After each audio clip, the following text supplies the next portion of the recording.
Legend Dhoni சமீபத்துல மதுரைக்கு வந்திருந்தாரு. ஆனா அது வெறும் ஒரு விசிட் இல்ல, ஒரு புது கிரிக்கெட் ஸ்டேடியத்தை திறந்து வைக்கிறதுக்காக வந்திருந்தாரு.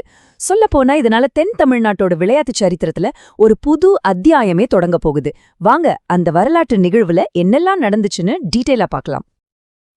தோனி தமிழ்நாட்டுக்கு வர்றாருன்னா அது சும்மா ஒரு கிரிக்கெட் வீரர் வர்ற மாதிரி இல்ல, அதுவே ஒரு பெரிய கொண்டாட்டம் தான். அவர் இன்டர்நேஷனல் கிரிக்கெட்ல இருந்து ரிட்டையர் ஆயிருக்கலாம், ஆனா நம்ம மனசுல அவர் எப்பவுமே தலைதான் இல்லையா? அந்த அன்பு கொஞ்சம் கூட குறையல. அதுக்கு மதுரையில நடந்த சம்பவமே ஒரு பெரிய சாட்சி. சரி, இந்த கதையை எங்கிருந்து ஆரம்பிக்கலாம்?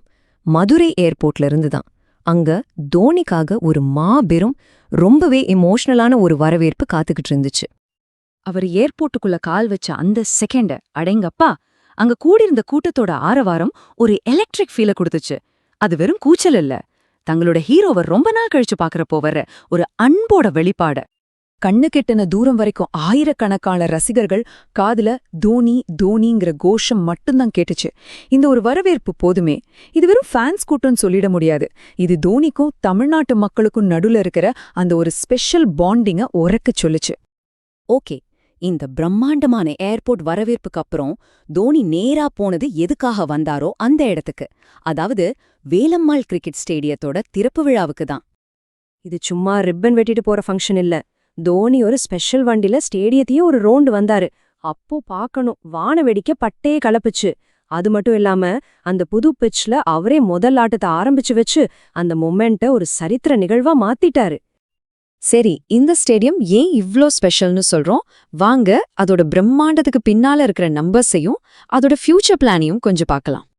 மொத்த ப்ராஜெக்ட் செலவு எவ்வளோ தெரியுமா? 325 கோடி ரூபாய். யோசிச்சு பாருங்க, இது வெறும் நம்பர் இல்ல, சவுத் தமிழ்நாட்டோட ஸ்போர்ட்ஸ் இன்ஃப்ராஸ்ட்ரக்சர்ல செஞ்ச ஒரு மிகப்பெரிய இன்வெஸ்ட்மெண்ட் இது. இந்த ப்ராஜெக்டோட சைஸ்க்கு இதுவே முதல் சாட்சி. இப்போதைக்கு இந்த ஸ்டேடியத்துல ஒரே நேரத்துல 7300 பேர் உட்கார்ந்து மேட்ச் பார்க்கலாம். ஆனா வெயிட் பண்ணுங்க, இது வெறும் ஸ்டார்டிங் தான். ஆனா அவங்களோட லாங் டேர்ம் பிளான் ரொம்பவே பெருசு.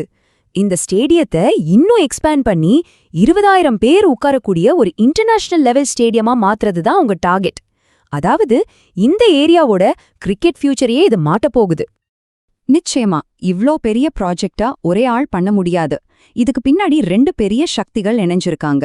ஒன்னு எஜுகேஷன்ல பெரிய பேரான வேலம்மாள் எஜுகேஷனல் ட்ரஸ்ட், இன்னொன்னு கிரிக்கெட் அட்மினிஸ்ட்ரேஷன்ல பல வருஷ அனுபவம் வாய்ந்த தமிழ்நாடு கிரிக்கெட் அசோசியேஷன், அதாவது TNCA. இவங்க 2 பேரும் சேர்ந்துதான் இந்த மைல்கல்ல உருவாக்கியிருக்காங்க. சரி, இந்த ஸ்டேடியம், பட்ஜெட், பிளான் இது எல்லாம் தாண்டி இந்த ஈவெண்டோட சென்டர் ஆஃப் அட்ராக்ஷன் யாரு? தோனி தான். அவரோட அந்த தாக்கம் எப்படி இன்னமும் இருக்குன்னு பாப்போமா? இந்த கோட் சொல்ற மாதிரி மதுரையில கிடைச்ச அந்த ரெஸ்பான்ஸ் ஒரு பவர்ஃபுல் ரிமைண்டர். தோனிங்கிற பேர் இந்தியன் கிரிக்கெட் கல்ச்சர்ல எவ்வளவு ஆழமா பதிஞ்சிருக்குங்கிறதுக்கு இதுவே ஒரு பெரிய உதாரணம். அப்போ இத நம்ம வெறும் ஒரு ஸ்டேடியம் ஓப்பனிங்னு மட்டும் பார்க்க முடியாது. இது தென் தமிழ்நாட்டோட கிரிக்கெட் ஹிஸ்டரியில ஒரு புது சகாப்தத்தோட தொடக்கம், ஒரு சிம்பாலிக்கான மொமெண்ட். கடைசியா இந்த நிகழ்வு நம்ம எல்லாருக்கிட்டையும் ஒரு முக்கியமான கேள்வியை விட்டுட்டு போகுது.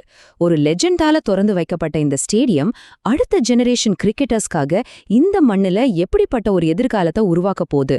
நீங்க என்ன நினைக்கிறீங்க?